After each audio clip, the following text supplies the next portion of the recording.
Bismillahirrahmanirrahim. Assalamualaikum warahmatullahi wabarakatuh. Perkenalkan, saya Yales Ayumi Saepula, kelas C Bimbingan dan Konseling Fakultas Ilmu Pendidikan Universitas Negeri Makassar. Teman-teman sekalian, pada kesempatan kali ini saya akan membahas tentang karakter tokoh yang ada dalam sebuah film Bollywood berjudul Three Idiots. Film yang disutradarai oleh Vindu Vinod Chopra ini dirilis pada tanggal 25 Desember tahun 2009. Diangkat dari novel Five Point Someone karya Chetan Bhagat. Three Idiots menceritakan 3 orang sahabat yang berkuliah di Imperial College of Engineering jurusan teknik mesin, yang merupakan universitas terbaik di India. 3 bersahabat ini adalah Raju Rastogi yang diperankan oleh Sharman Joshi, Farhan Qureshi yang diperankan oleh R. Madayan, dan Rancho yang diperankan oleh Amir Khan. 3 karakter dari tokoh utama film ini menurut saya sangat menarik, di mana ketiganya ini memiliki kepribadian yang berbeda. Di sini saya akan mencoba mengupas sedikit dengan cara yang lebih santai. Yang pertama di sini ada Farhan ya. Farhan ini adalah seorang mahasiswa teknik, mahasiswa mesin, tetapi pada dasarnya dia ini tidak suka terhadap mesin, dia tidak mencintai mesin. Dia tidak begitu suka dengan teknik. Jiwanya itu lebih tertarik sama hewan, memotret binatang, dan dia sebenarnya ingin menjadi fotografer hewan. Tetapi karena dari lahir dia ini sudah diperintahkan ceritanya oleh ayahnya, oleh keluarganya untuk menjadi seorang insinyur. Ayahnya sangat ingin melihat Farhan ini menjadi seorang insinyur mesin ya. Sampai ketika ayahnya cuma mampu beli 1 AC, AC tersebut ditaruh di dalam kamarnya Farhan supaya Farhan ini, si anaknya, bisa lebih fokus belajar, bisa lebih nyaman ketika belajar. Dan waktu Rancu sendiri datang ke rumahnya Farhan, dia melihat bahwa di dindingnya Farhan ini banyak sekali potret-potret binatang yang dijepret sendiri oleh si Farhan, dan itu ternyata hasilnya bagus sekali. Sayang sekali menurut Rancu kalau potensi si Farhan ini disia-siakan dan justru dipaksa menjadi seorang insinyur. Kemudian Raju Rastogi. Raju Rastogi ini kalau dari awal kita akan melihat bahwa dia adalah seorang yang taat beribadah, taat beragama, selalu menyembah Tuhannya. Tetapi kemudian kita akhirnya tahu bahwa Raju ini sebenarnya orang yang diliputi rasa takut terlalu besar. Dia memiliki kecemasan yang begitu besar. Takut nilainya rusak, takut ini, takut itu, banyak sekali ketakutannya. Akhirnya itu yang membuat dia memakai banyak cincin, bahkan jumlah cincinnya itu lebih banyak daripada jumlah jari tangannya. Nah, sebenarnya Raju ini adalah anak yang brilian pada masa dia kecil. Namun ketika dia sudah mulai sadar bahwa keluarganya hidup berkekurangan, ayahnya kemudian jatuh sakit, ibunya uang pensiunan ibunya itu harus digunakan untuk berobat, dan kakaknya terlambat menikah, dia akhirnya memiliki seperti tanggung jawab atau tekanan dalam hidupnya bahwa dia ingin menjadi seseorang yang bisa berguna untuk keluarganya. Dia adalah harapan keluarganya, maka dia harus jadi seorang insinyur. Dan ketika dia mulai masuk kuliah, dia melihat banyak sekali persaingan di mana-mana. Ketakutannya semakin bertambah, ketakutannya semakin besar, semakin menjadi-jadi.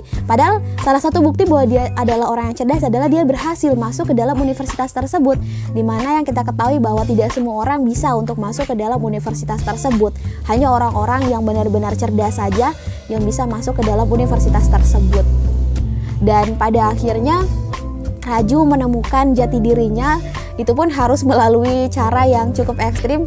Ketika dia disuruh memilih harus menuliskan namanya atau namanya Rancu untuk dikeluarkan, akhirnya dia memilih untuk terjun dari lantai yang cukup tinggi. Dan dari kejadian tersebut akhirnya dia tersadar bahwa sebenarnya yang dia butuhkan adalah sebuah keberanian dan suatu bentuk kesyukuran hidup.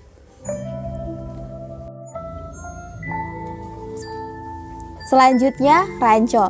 Rancho ini adalah menurut saya karakter yang paling keren di sini, karakter yang sangat saya sukai. Kenapa? Karena Rancho ini berpikiran out of the box. Dia sangat mencintai mesin, menggilai ilmu pengetahuan, dan sangat prinsipil. Ketika kita dimintai penjelasan, apa itu mesin misalnya, kebanyakan dari kita akan menjelaskan sesuatu berdasarkan apa yang ada di buku, kata per kata, tanpa tahu kita paham atau tidak. Tapi Rancho ini tidak, dia mengatakan kalau cara belajarnya seperti itu, lalu sebenarnya apa fungsi belajar, ya kan? Kemudian ternyata Ranco ini ketika dia berkuliah, ijazah yang dia dapatkan itu tidak tertulis namanya di situ, tetapi nama anak majikannya. Banyak dari kita yang berkuliah ingin mencari ijazah, tetapi si Ranco ini memang dia berkuliah karena ingin belajar, ingin mencari ilmu pengetahuan. Dia juga adalah orang yang sangat peduli kepada sesama, orang yang berani speak up. Kenapa saya katakan dia berani speak up? Wajar saja kalau misalkan dia adalah anak orang kaya, kemudian dia berani menentang rektor yang otoriter. Tetapi ternyata Ranco ini bukan anak orang kaya.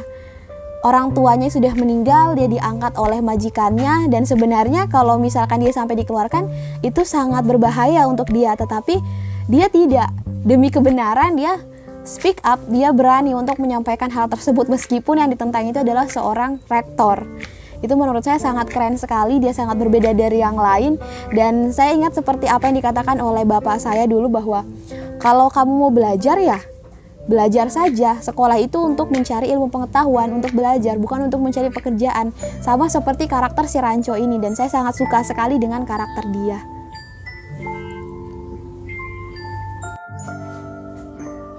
Banyak hal yang bisa kita dapatkan dari ketiga tokoh tadi. Dari Raju kita belajar bahwa ketakutan yang teramat besar tidak akan menjadikan kita siapa-siapa.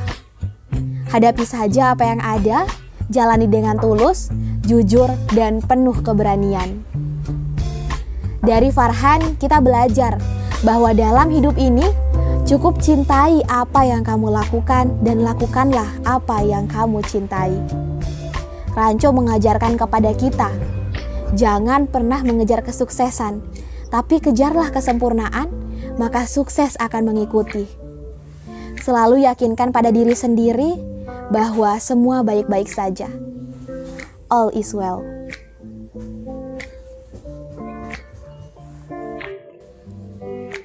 Baik, itulah tadi yang bisa saya sampaikan pada kesempatan kali ini. Saya memohon maaf yang sedalam-dalamnya apabila masih terdapat banyak kesalahan dan ketidaksempurnaan.